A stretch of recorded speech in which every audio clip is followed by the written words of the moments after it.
5ই আগস্টে এত রক্তপাতের পর যে রক্তের দাগ এখনো শুকায় নাই, যে সিগারেট খেলেও তো এদেশে মানুষের ক্যান্সার হয়।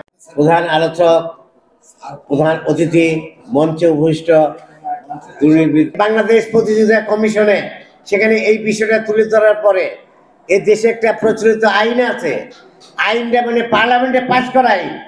সেই আইনের ভিতরে বলছে যে খোলা ড্রামে বাজারে যারা 40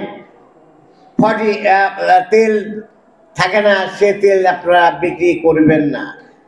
সমৃদ্ধকরণ, যেখানে যে তেল খেলে মানুষের ক্যান্সার, হার্ট, লাং এবং কিডনি নানান ধরনের অসুখ বিসুখে আক্রান্ত হচ্ছে, আজ হাসপাতালে কোনো জায়গা পাওয়া যাচ্ছে না। উনি বললেন যে সিগারেট খেলেও তো এদেশে মানুষের ক্যান্সার হয়। দেখেন কিভাবে সাপোর্ট করে, সেখানে প্রডিউসার যারা তেল উৎপাদন করে তারা এই ব্যাপারে তো খুব খুশি যে না না, এটা এখন রমজান মাস, তেল যেভাবে তেল বিক্রি হোক মানুষের ভিতরে তেল দিতে হবে। তো এই ধরনের অফিসার আজও এই প্রশাসনে রয়েছে।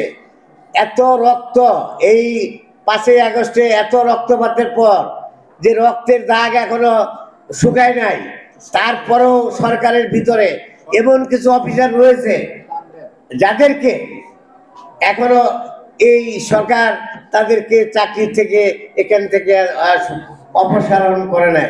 আমি অনুরোধ করব আপনারা সবাই এগিয়ে আসুন এবং এদেশকে দুর্নীতি মুক্ত করুন, এবং দুর্নীতি মুক্ত করার জন্য আমি সেক্রেটারি জেনারেলকে পুনরায় অনুরোধ করব একটা সাংগঠনিক কাঠামোকে আরো শক্তিশালী করুন।